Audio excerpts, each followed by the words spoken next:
Haleluya kepada saudara semua, dan haleluya kepada saudara kita yang di luar sana, yang hadir di tempat kebaktian anak-anak. Tuhan memberkati saudara. Haleluya. Kuasa Tuhan akan bekerja juga di tempat saudara. Kuasa Tuhan bekerja di sini, dan kuasa Tuhan bekerja di tempat saudara. Haleluya. Saudara yang di tempat kebaktian anak-anak, beri tepuk tangan yang meriah buat Tuhan. Ada layar di sana, saudaraku, mana mereka boleh melihat kita di sini. Tuhan memberkati. Saudaraku, topik firman Tuhan masih seperti minggu yang lalu, bagaimana kita menerima mujizat Tuhan. Apakah saudara perlu mujizat Tuhan dalam hidup saudara? Rindukah saudara mujizat Tuhan terjadi dalam hidup saudara? Puji Tuhan, saudara. Tuhan Yesus sudah menyediakannya bagi saudara. Amin. Saudaraku, minggu yang lalu kita telah melihat bahwasanya Tuhan Yesus tidak berubah. Bahwasanya Tuhan itu ajaib adanya. Saudara, pekerjaannya ajaib, pelayanannya ajaib, kelahirannya ajaib, kematiannya ajaib, kebangkitannya dari kematian juga ajaib, kenaikannya ke sorga juga ajaib, kedatangannya yang kedua kali juga ajaib. Memang namanya ajaib, saudara. Dan dia belum berubah. Jadi kita boleh menerima mujizat Tuhan, tanda ajaib Tuhan di dalam hidup kita, saudaraku. Saudara, jangan batasi kuasa Tuhan. Lihatlah Tuhan Yesus yang tidak terbatas kuasanya. Lihatlah Tuhan Yesus yang baik itu, saudaraku, yang sudah siap sedia mendengarkan doa kita dan menjawab doa kita, saudaraku. Apapun persoalan saudara, mudah-mudahan tidak ada. Tapi kalau ada pun, saudaraku, ada jawaban dari Tuhan. Amin.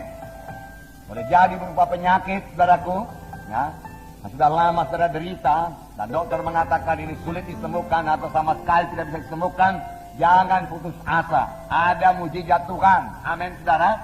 Ada mujizat Tuhan. Mujizat Tuhan bisa berlangsung kepada saudara, dalam saudara. Haleluya. Nah, saudara yang kasih dalam nama Yesus, puji Tuhan, saudara. Banyak yang telah menerima mujizat Tuhan, saudaraku. Tidak terkecuali saudara juga, saudara. Nah, kita akan melihat lagi, saudaraku, yaitu mengenai Yosua. Minggu yang lalu juga kita melihat Yosua. Saudaraku, hari ini juga kita melihat mengenai Yosua. Minggu yang lalu, saudaraku, bagaimana Yosua mempersiapkan diri, saudaraku, untuk menerima mujizat Tuhan. Mereka menyeberangi sungai Jordan, dan sungai Jordan menjadi kering, dan mereka menyeberang dalam kekeringan. Haleluya. Nah, saudara, kita akan baca jadi Yosua pasal 6 ayat 1 sampai 20.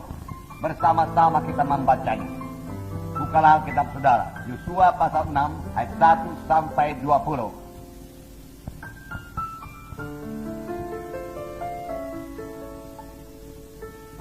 Yosua pasal 6 ayat 1 sampai 20. Dapat semua, saudara?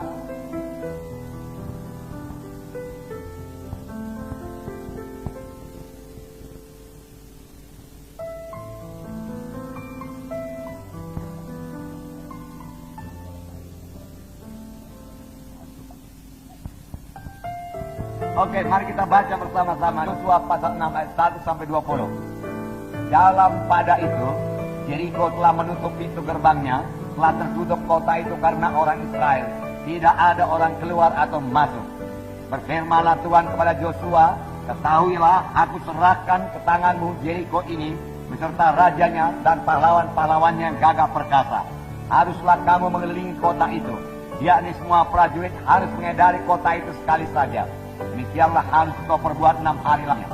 Dan 7 orang imam harus membawa 7 sangkakala tanduk domba di depan tabut. Tetapi pada hari yang ke-7, 7 kali kamu harus mengelilingi kota itu, sedang para imam meniup sangkakala. Apabila sangkakala tanduk domba itu panjang bunyinya, dan kamu mendengar bunyi sangkakala itu, maka haruslah seluruh bangsa bersorak dengan sorak yang nyaring. Maka tembok kota itu akan runtuh. Lalu bangsa itu harus memanjatnya masing-masing langsung ke depan. Kemudian Yosua bin Nun memanggil para imam dan berkata kepada mereka, angkatlah tabut perjanjian itu, dan 7 orang imam harus membawa 7 sangkakala tanduk domba di depan tabut Tuhan. Dan kepada bangsa itu dikatakannya, majulah, kelilingilah kota itu, dan orang-orang bersenjata harus berjalan di depan tabut Tuhan. Segera sesudah Joshua berkata kepada bangsa itu, maka berjalanlah maju ketujuh orang imam yang membawa ketujuh sangkakala tanduk domba itu di hadapan Tuhan. Lalu mereka meniup sangkakala, sedang tabut perjanjian Tuhan mengikut mereka. Dan orang-orang bersenjata berjalan di depan para imam yang meniup sangkakala, dan barisan penutup mengikut tabut itu, sedang sangkakala terus menerus ditiup. Tetapi Joshua telah memerintahkan kepada bangsa itu demikian, janganlah bersorak dan janganlah perdengarkan suaramu, sepatah kata pun janganlah keluar dari mulutmu, sampai pada hari aku mengatakan kepadamu, bersoraklah, maka kamu harus bersorak. Demikianlah tabut Tuhan mengelilingi kota itu, mengedarinya sekali saja. Kemudian kembalilah mereka ke tempat perkemahan dan memaram di tempat perkemahan itu. Keesokan harinya Joshua bangun pagi-pagi, lalu para imam pengangkat tabut Tuhan yang membawa ketujuh sangkakala tanduk domba itu di depan tabut Tuhan. Sambil berjalan mereka meniup sangkakala, dan orang-orang bersenjata berjalan di depan mereka dan barisan perut tabut Tuhan, sementara sangkakala terus menerus ditiup. Demikianlah pada hari kedua mereka mengelilingi kota itu sekali saja, lalu pulang ke tempat perkemahan. Dan begitulah dilakukan mereka 6 hari lamanya. Tetapi pada hari yang ketujuh mereka bangun pagi-pagi ketika fajar menyingsing, mengelilingi kota 7 kali dengan cara yang sama. Hanya pada hari itu mereka mengelilingi kota itu 7 kali. Lalu pada ketujuh kalinya, ketika para imam peniup sangkakala, berkatalah Joshua kepada bangsa itu, bersoraklah, sebab Tuhan telah menyerahkan kota ini kepadamu. Dan kota itu dengan segala isinya akan dikhususkan bagi Tuhan untuk dimusnahkan. Hanya Rahab perempuan sundal itu akan tetap hidup, ia dengan semua orang yang bersama-sama dengan dia dalam rumah itu, karena ia telah menyembunyikan orang surukan yang kita suruh. Tetapi kamu ini, jagalah dirimu terhadap barang-barang yang dikhususkan untuk dimusnahkan. Supaya jangan kamu mengambil sesuatu dari barang-barang yang dikhususkan itu. Setelah mengkhususkannya dan dengan demikian membawa kemusnahan kepada perkenanan orang Israel dan mencelakakannya. Segala emas dan perak serta barang-barang tembaga dan besi adalah kudus bagi Tuhan. Semuanya itu akan dimasukkan ke dalam perbendaharaan Tuhan. Lalu bersoraklah bangsa itu, dan sangkakala ditiup. Segera sesudah bangsa itu mendengar bunyi sangkakala, bersoraklah mereka dengan sorak yang nyaring. Maka runtuhlah tembok itu, lalu mereka memanjat masuk ke dalam kota, masing-masing langsung ke depan dan merebut kota itu. Sampai di situ. Haleluya. Nah, saudara yang kekasih nama Yesus, mereka sudah menyeberangi sungai Yordan. Mereka berhadapan dengan Jeriko. Jeriko sebenarnya sudah takut kepada orang Israel. Mereka melihat mujizat-mujizat yang telah terjadi pada bangsa Israel. Mereka melihat bagaimana sungai Yordan dikeringkan Tuhan, dan bangsa itu menyeberang dalam kekeringan. Oleh sebab itu Jeriko menutup pintunya. Benteng Jeriko inilah yang dikatakan oleh bangsa Israel waktu mereka mengintai pada pertama kalinya tingginya sampai ke langit. Saudara, tentu saja tingginya tidak sampai ke langit, tapi memang benteng itu tinggi dan kuat. Benteng itu saudaraku, menurut gambar saudaraku ada 2 lapis. Lapisan pertama tebalnya kira-kira 2 meter saudaraku, kemudian saudaraku tersisa kira-kira kosong kira-kira 10 meter saudara, kemudian masuk benteng yang kedua kira-kira pada 10 meter lebarnya. Jadi di atas benteng itu saudaraku bisa naik kereta kuda saudara. Dan tebalnya itu benteng dan tinggi saudara. Memang saudaraku menurut pikiran manusia itu mustahil untuk dikalahkan. Benteng yang kuat, pintu gerbang yang kuat. Roboh benteng yang satu saudaraku, masih ada benteng yang kedua yang lebih kuat. Dan kalau dirobohkan benteng yang pertama, musuh-musuh menyerang saudaraku, mereka berada saudaraku dalam satu posisi yang mudah untuk dikalahkan. Karena mereka berada dalam jarak 10 meter dan di atas ini dengan mudah dilempar dengan batu saja, mereka bisa mati saudara. Saudara, mereka bisa dikalahkan. Nah, tetapi di sinilah saudaraku Joshua, saudaraku memberikan perintah. Perintah ini adalah apa yang kepada Tuhan saudaraku. Tuhan berfirman, ketahuilah aku serahkan ke tanganmu Jeriko ini serta rajanya dan pahlawan-pahlawannya. Nah, saudara, sekali lagi lihat saudaraku, mereka belum memiliki Jeriko. Tetapi kalau terjemahan bahasa Inggrisnya saudaraku dikatakan, ketahuilah aku sudah menyerahkan Jeriko dalam tanganmu dengan rajanya dan pahlawan-pahlawannya gagah perkasa. Aku sudah menyerahkan. Saudara, itu jelas saudaraku, dalam cara Tuhan berfirman saudaraku. Aku telah menyerahkan Jeriko dan raja dalam tanganmu. Tetapi setelah dilihat saudaraku, mereka belum masuk Jeriko. Mereka masih luar Jeriko. Pintu gerbang Jeriko terkunci. dengan kuat, penjaga-penjaga berjaga di atas, saudaraku. Saudara-saudara siap sedia untuk menyerang bangsa Israel mendekat. Lalu Tuhan berkata, aku telah menyerahkan Jericho serta rajanya kepadamu. Saudara, inilah cara Tuhan bekerja. Inilah yang harus kita percayai kalau kita mau menerima mujizat Tuhan. Menurut akal pikiran kita, saudaraku, belum kita peroleh. Bahkan tidak masuk di akal pikiran manusia. Tuhan berfirman, aku telah menyerahkan Jericho. Nyatanya mereka belum memiliki Jericho. Nyatanya mereka masih melihat Jericho. Nyatanya Jericho masih berdiri dengan gagahnya. Tidak ada satu dinding pun yang retak, tidak ada. Tapi Tuhan berfirman, aku telah menyerahkan Jericho dalam tanganmu. Nah, saudara yang kasih nama itu. Inilah cara Tuhan memberkati umatnya. Inilah cara Tuhan berbicara kepada umatnya, saudaraku. Inilah cara Tuhan bekerja. Kita harus bertindak. Kita harus punya iman. Saudara, dalam firman Tuhan yang lain menjawab juga, saudara. Dalam perjanjian lama misalnya firman Tuhan berkata, oleh biru-biru Yusuf kamu telah sembuh. Aku telah memberikan Jericho. Aku telah menyembuhkan engkau, Tuhan berkata. Padahal penyakit masih ada di situ. Kita masih merasa sakit. Kita merasa sakit. Tetapi apakah kita bergantung pada penglihatan badan kita, atau perasaan kita, atau firman Tuhan? Inilah mengatur letaknya kemenangan kita. Kalau kita mau mandang kepada Tuhan itu, dan tidak bergantung pada perasaan kita, tidak bergantung pada penglihatan kita, tapi kita mempercayai sepenuhnya firman Tuhan. Selalu Tuhan berkata, tenang, aku sudah. Karena pada perjalanan Tuhan itu sudah memang sudah diberikan Tuhan. Dalam Galatia pasal 3, 13 dan 14 dikatakan, Kristus telah menebus kita dari kutuk hukum Taurat dengan jalan dari kutuk karena kita. Dua ayat tersebut terkutuklah orang-orang yang digantung pada kayu salib. Pada waktu Tuhan di kayu salib, saudaraku, Tuhan Yesus, saudaraku, berkata, kutuk dosa telah diangkat daripada kamu. Kutuk hukum Taurat telah diangkat daripada kamu. Kamu telah ditebus. Karena kutuk Taurat telah diangkat. Firman Tuhan berkata, kutuklah orang yang digantung pada kayu salib. Yesus Kristus telah membuat ini supaya dalam Dia berkat Abraham sampai kepada bangsa-bangsa lain. Sehingga oleh iman mereka menerima ruh dan dijadikan itu. Bukan hanya kutuk dosa telah diangkat, tetapi janji Tuhan yang berkat Abraham telah diberikan. Sudah diberikan. Bagaimana saya kenal?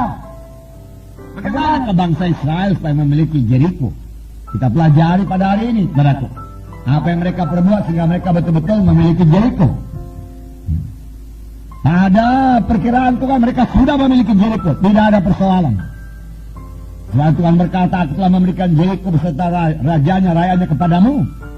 Nah, dalam Filipi pasal 4 ayat 19 dikatakan, Filipi pasal 4 ayat 19 ini dikatakan, ya, Allahku akan memenuhi segala keperluan menurut kekayaan dan kemuliaannya dalam Kristus Yesus. Di sini memang ada perkataan akan. Oke lah, saudaraku. Karena ada bagian kita dalam hal ini. Apakah bagian kita dalam hal ini, saudaraku? Bagian kita yaitu kita menabur lalu kita akan menuai. Kita memberi lalu kita akan diberi. Dan firman Tuhan berkata, Yesus Kristus telah menjadi miskin. Dan dengan kemiskinannya kamu menjadi kaya. Yesus Kristus telah menjadi miskin, betul. Yesus telah menjadi miskin. Dan dengan kemiskinannya kamu menjadi kaya. Nah, Roma 8 ayat 2. Sini dikatakan juga, telah Roh yang memberi hidup telah memerdekakan kamu dalam Kristus dari hukum dosa dan hukum Maut. Jadi Roh Kudus yang memberi hidup, haleluya, Roh Kudus memberi hidup, amin saudaraku. Yang Roma 8 ayat 11 dikatakan, dan jika roh Dia yang membangkitkan Yesus dari antara orang mati diam dalam kamu, maka Ia yang membangkitkan Kristus Yesus dari antara orang mati akan menghidupkan juga tubuh yang fana itu oleh Roh-Nya yang diam dalam kamu. Roh Kudus tinggal dalam saudara, betul saudaraku? Ya, Roh Kudus tinggal dalam saya. Karena kita di rumah Roh Kudus. Dan Roh Kudus tidak tinggal diam, saudaraku, dalam saudara. Dikatakan Roh Kudus menghidupkan. Roh Kudus menghidupkan tubuhmu yang fana. Saya bersuka cita buat ayat ini. Saya selalu ambil ayat ini dan saya berkata, Roh Kudus menghidupkan organ-organ tubuhku. Roh Kudus membuat organ-organ tubuh saya berfungsi dengan baik, sehingga saya dapat melayani dengan baik. Amin, saudara. Ya. Roh Kudus tidak tinggal diam. Roh Kudus dalam saya, Roh Kudus dalam saudara. Amin, saudaraku. Adakah saudara bersuka cita Roh Kudus dalam saudara? Luar biasa itu, saudara. Dalam perjanjian lama tidak begitu, hanya beberapa orang saja. Ya, yaitu raja-raja, peraku, nabi-nabi, imam-imam, ya. Itu saja yang menerima Roh Kudus dalam dia. Roh Kudus yang memimpin bangsa Israel dengan tiang awan dan tiang api, tapi Roh Kudus tidak di dalam mereka itu. Mereka bisa melihat Roh Kudus, bisa melihat lambang daripada Roh Kudus sebenarnya. Roh Kudus tidak bisa dilihat sebab dia roh adanya. Tapi dia melihat lambangnya, saudaraku, yaitu tiang awan, tiang api. Tapi Roh Kudus tidak dalam mereka. Tidak heran sebentar-sebentar mereka jatuh ke dalam dosa. Oleh sebab itu, saudara, kita ini bisa lebih daripada pemenang-pemenang. Karena roh yang dalam kita lebih besar daripada roh yang dalam dunia ini. Kita tidak perlu dikalahkan lagi oleh dosa. Kita menang terhadap dosa. Kita menang terhadap setan. Kita bisa berjalan dalam roh. Kita bisa memberi buah kepada Tuhan. Kita lah umat yang berkemenangan. Amin. Haleluya. Nah, itulah bagian kita. Nah, saudara, sini dikatakan dalam Roma 8 ayat 2 tadi, roh yang memberi hidup telah memerdekakan kamu dalam Kristus dari hukum dosa dan hukum maut. Haleluya. Haleluya. Bagaimana kalau hukum dosa? Hukum dosa, saudaraku, kalau dosa berkata, setan berkata bikin dosa, kita bikin dosa. Namanya hukum dosa. Itu dulu, sebelum kita lahir baru. Sebelum roh Tuhan dalam kita di bawah hukum dosa. Kita mau berbuat baik, yang jahat datang duluan. Karena kita di bawah hukum dosa. Begitulah itu hukum dosa. Bagaimana dengan hukum maut ini? Wah, saudaraku, ini agak payah saya menerangkannya. Mungkin sekarang nanti berpikir saya ini nggak perlu mati-mati. Ya, saudara, kita kan mati juga. Kata habis setelah selesai mengerjakan pekerjaan Tuhan, amin. Selesai pekerjaan saudara. Dengan umur panjang. Dipuaskan engkau, Tuhan berkata, Mazmur 91 berkata demikian. Betulkah itu, saudaraku? Kita baca sebentar ya. Haleluya. Mazmur 91 ini sangat memberikan iman. Boleh saudara baca tiap hari kalau saudara suka. Ayat 15. Bila ia berseru kepadaku, aku akan menjawab. Aku akan menyertai dalam kesesakan. Haleluya. Tuhan tidak melepaskan kita daripada masa kesusahan. Aku akan meluputkan dia dan memuliakannya. Dengan panjang umur akan kukenyangkan dia. Dan akan kuperlihatkan kepadanya keselamatan yang daripadaku. Tuhan nyatakan jalan selamat kepada kita sehingga kita mengenal jalan keselamatan. Hal yang paling penting dalam hidup ini keselamatan jiwa. Dan Tuhan menerangkan keselamatan jiwa kepada kita. Kepada kita. Kalau Roh Kudus tidak menerangkan keselamatan jiwa kepada kita, kita nggak pernah mengerti keselamatan jiwa. Boleh jadi, saudara, kita akan berpikir keselamatan jiwa dicapai dengan perbuatan baik. Maka orang itu akan berusaha sungguh-sungguh berbuat baik dalam hidupnya. Beramal, saudaraku, bersedekah, saudaraku, dalam hidupnya. Dan firman Tuhan berkata, segala perbuatan baik manusia itu seperti kain lapuk saja di hadapan Tuhan. Dan sama sekali tidak bisa menyelamatkan kita. Efesus pasal 2 ayat 8-9, dengan anugerah itu kamu selamatkan oleh sebab iman. Itu bukan hasil pekerjaanmu, itu bukan hasil perbuatanmu, tapi karunia Allah. Supaya jangan malah seorang memegahkan diri. Bukan karena kita berbuat baik baru kita ke surga, karena kita memiliki Yesus kita ke surga. Amin. Dan karena kita memiliki Yesus, kita berbuat baik dalam hidup kita. Karena Yesus dalam kita. Dia mengajari kita untuk berbuat baik. Dia akan berduka cita kalau kita tidak berbuat baik. Dan kita juga akan berduka cita setelah kita lahir baru, kita menjadi kejadian yang baru. Tujuan hidup kita jadi baru. Kita mau menyenangkan Yesus dalam hati kita. Oleh sebab itu kita tidak mau berdosa. Dan dosa memang tidak berkuasa lagi atas kita. Maut pun tidak berkuasa atas kita. Usirkan maut dalam nama Yesus. Panjang saudara mengetahui belum sampai umur saudara. Dan kalau saudara rasa memang sudah saatnya berangkat ke surga, saudaraku, terima kasih Tuhan bilang. Lalu berangkat saudaraku.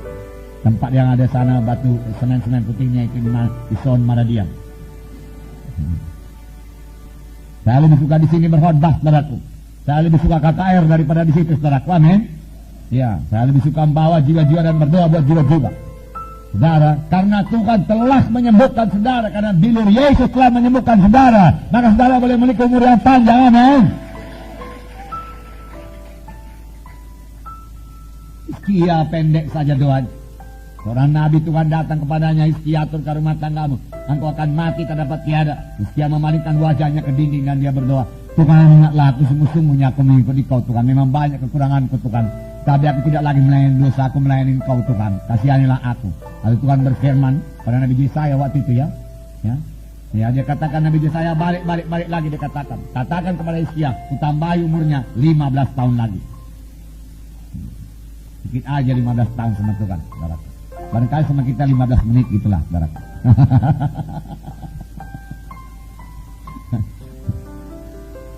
Nah, jadi Tuhan pun tak keberatan menunggu 15 menit, saudaraku. Bahkan nggak sampai 15 menit, 1000 tahun itu sama Tuhan 1 hari aja, saudaraku. Haleluya. Luar biasa dalam Tuhan, luar biasa sukacita dalam Tuhan, luar biasa kemenangan dalam Tuhan. Sungguh ini berkat besar, oleh sebab itu saudaraku, beritakanlah berita ini, saudaraku. Nanti akhirnya firman Tuhan ini akan sampai ke situ juga, saudaraku. Walau dari Jeriko kita masuk dalam penginjilan, hebat juga, saudaraku. Karena di Jeriko juga ada orang selamat. Percayakah saudara? Ada, namanya Rahab, saudaraku. Bukan pula orang yang tanggung-tanggung dosanya, saudaraku. Luar biasa dosanya, diselamatkan Tuhan. Pikir-pikir entah Tuhan salah pilih, entah tidak ini. Selamatkan Tuhan karena dia percaya. Yang lain gak mau percaya. Bukan Tuhan gak sayang sama Jeriko, Tuhan sayang sama Jeriko.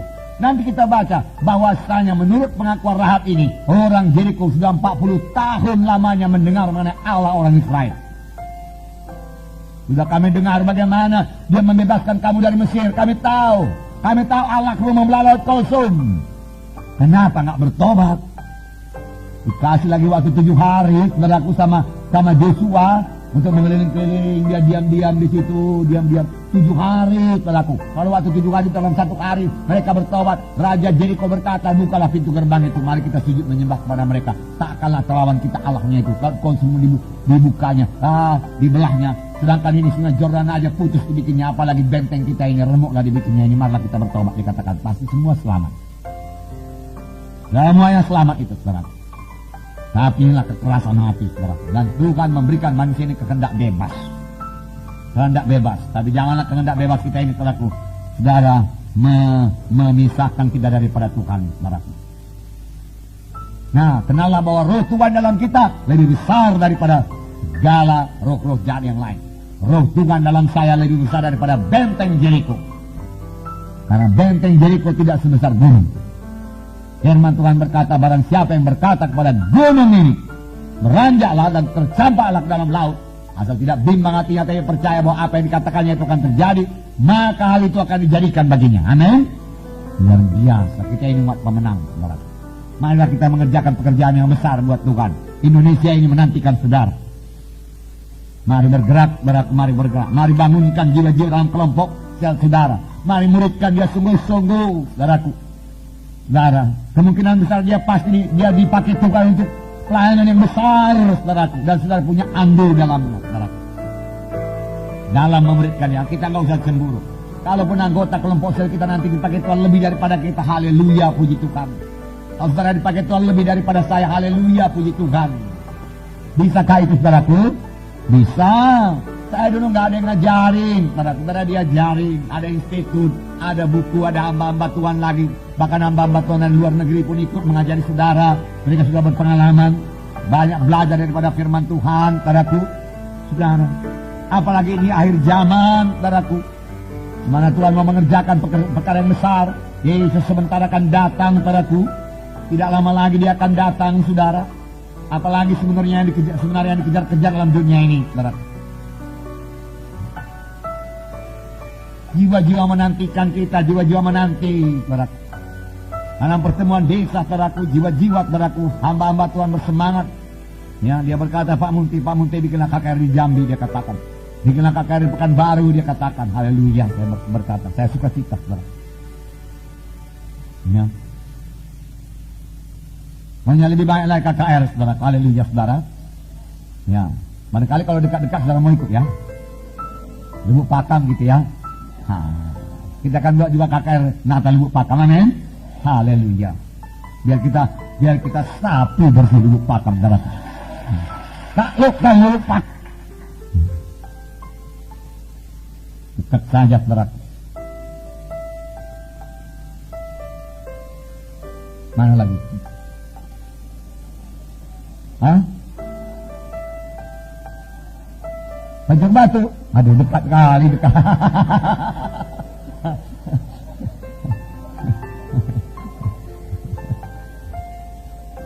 Kecil kali itu. Tapi jangan anggap enteng, saudara. Jangan boleh anggap enteng. Doa harus bertalu-talu kepada Tuhan sungguh-sungguh, saudara. Ya, bisa juga lah Banjar Batu, saudara. Ya, kali sana sapu dengan dijatuhkan, saudaraku.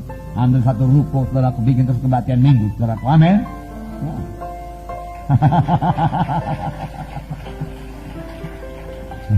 Apakah yang mula-mula bertepuk tadi orang Banjar Batu?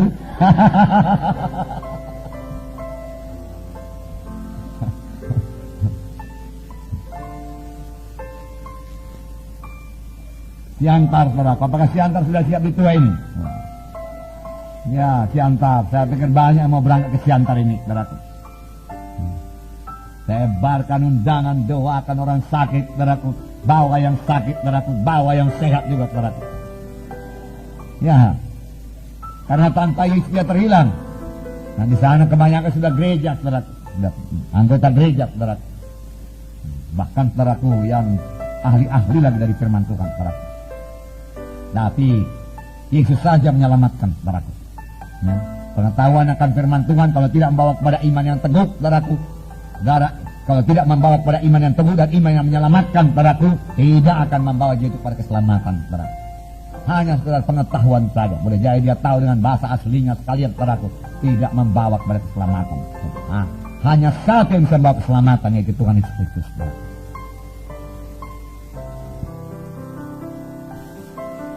Percaya bahwa kamu telah menerimanya sebelum kamu menerimanya, maka itu akan diberi kepadamu, saudaraku. Jadi ucapan ini, saudaraku, ucapan firman Tuhan sangat berkuasa. Oleh sebab itu, saudara, kayalah dengan firman Tuhan. Kaya dengan ucapan firman Tuhan. Sebagai anak-anak Tuhan, saudara harus mengucapkan firman Tuhan. Kalau saudara tidak mengucapkan firman Tuhan, siapa lagi yang mengucapkan firman Tuhan? Ucapkan selalu firman Tuhan. Ucapkan selalu firman Tuhan. Kaya dengan firman Tuhan. Ucapkan ada tersurat. Maka saudara akan memperoleh apa yang saudara ucapkan itu. Oleh sebab itu, ucapkan perkataan yang menang, bukan perkataan yang kalah. Katakan oleh bilur-bilur Yesus, saya sudah sembuh. Kalau saudara sedang sakit, katakan, saya sembuh oleh bilur Yesus. Roh Kudus menghidupkan tubuhku yang panas. Katakan, Roh Kudus membuat jantung berfungsi dengan baik. Katakan, Roh Kudus membuat ginjal berfungsi dengan baik dalam nama Yesus. Aku cegah ada kekuatan dalam nama Yesus. Maka dia akan memperoleh apa yang dikatakan. Aku pasti berhasil.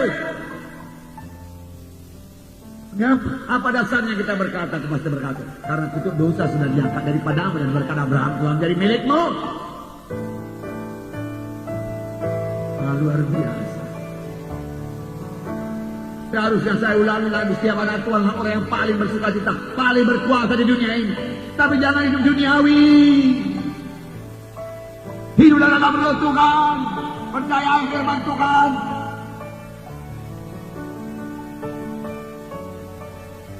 Dan segenap firman Tuhan akan genapkan bagi saudara. Terserahlah umat perjanjian. Sepanjang kita memegang perjanjian dengan Tuhan, maka Tuhan akan memegang perjanjiannya kepada kita. Beberapa waktu yang lalu saya katakan, ada janji-janji Tuhan, ada perintah-perintah Tuhan. Saudara, ada peringatan-peringatan Tuhan. Saudara, sepanjang kita patuhi perintah-perintah Tuhan, maka janji Tuhan genap kepada kita. Janji Tuhan genap pada kita.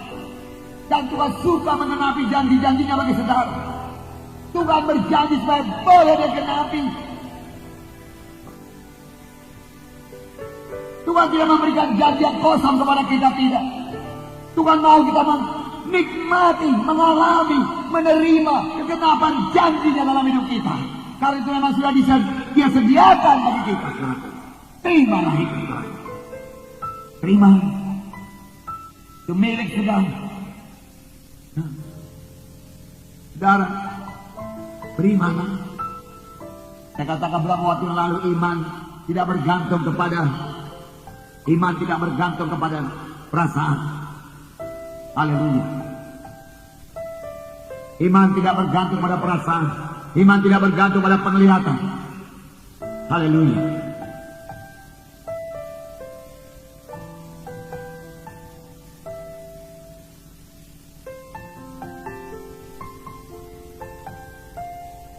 Haleluya Tuhan. Oh, berkati kami Tuhan. Haleluya.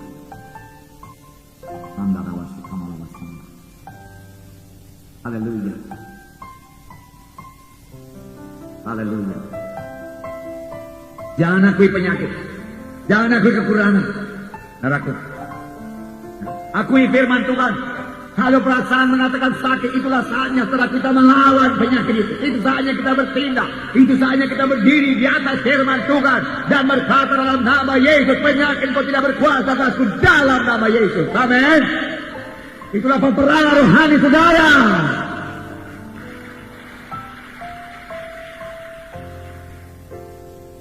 Pada saat kekurangan datang, saudaraku, nah, saudara mau berkorban kepada Tuhan, hanya tinggal sedikit berkat saudara, dan Tuhan berkata berkorban.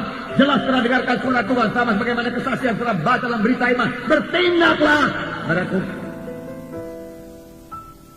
Percayailah firman Tuhan lebih daripada penglihatan saudara, lebih daripada perhitungan saudara kepada uang saudara.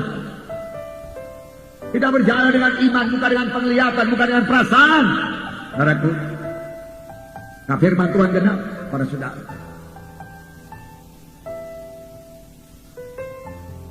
Allah kita Allah yang ajaib, saudaraku. Dia belum berubah. Dia belum berubah. Diakui firman Tuhan, ucapkan firman Tuhan, akui Yesus. Saudara tahu keselamatan juga diperoleh dengan mengaku Yesus. Orang siapa yang percaya dengan hatinya dan mengaku dengan mulutnya, dan mengaku dengan mulutnya, dan mengatakan dengan mulutnya, Yesus itu Tuhan yang telah bangkit daripada kematian, maka dia akan diselamatkan. Diperoleh keselamatan karena pengakuan. Apa luar biasanya pengakuan ini, saudaraku.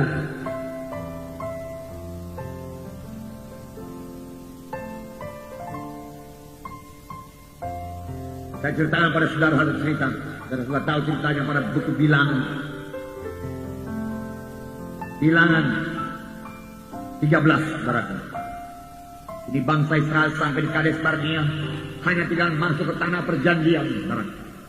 Mereka boleh memiliki tanah Kanaan yang dijanjikan Tuhan kepada mereka. Dan mereka mengintai lebih dahulu tanah Kanaan tersebut untuk melihat betapa luar biasanya berkat Tuhan. Ayat 27. Mereka menceritakan kepadanya, kami sudah masuk ke negeri kemana kau suruh kami. Dan memang negeri itu berlimpah-limpah susu dan madunya, dan inilah hasilnya. Inilah hasilnya. Hanya bangsa yang diam di negeri itu kuat-kuat dan kota-kotanya bertumbuh dan sangat besar. Juga keturunan enak telah kami lihat di sana. Saudara, sampai di sini laporannya luar biasa. Kami sudah masuk ke negeri kemana kau suruh kami, dan memang negeri itu berlimpah-limpah susu dan madunya, dan inilah hasilnya. Luar biasa memang hasil negeri. Itulah negeri yang dijanjikan Tuhan kepada bangsa Israel yang bersumpah. Tuhan mau mereka memilikinya. Tuhan mau mereka masuk negeri itu. Tuhan mau mereka menikmati apa yang telah disediakan Tuhan. Itu kehendak Tuhan.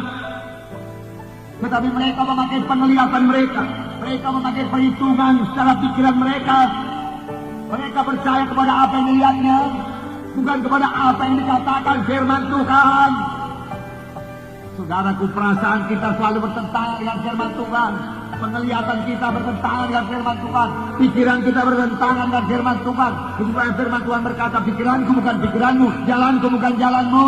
Firman Tuhan berkata, pakailah apa yang dikatakan firman Tuhan dan berdiri di atas firman Tuhan. Maka selaku setan tidak bisa mengalahkan saudara. Haleluya. Haleluya. Nah, apa yang mereka lihat? Bangsa yang diam di negeri itu kuat-kuat dan kota-kota yang berkubu dan sangat besar. Dua keturunan Enak kami lihat di sana. Orang Amalek diam di tanah Negeb, orang Het, orang Zebus, orang Amori diam di pegunungan. Nah, orang Kanaan dia diam sepanjang laut dan sepanjang tepi sungai Yordan. Saudaraku, mereka menceritakan kehebatan setan. Ada juga anak Tuhan yang menceritakan kehebatan penyakit. Di sini parah, di sini pun sakit, di sana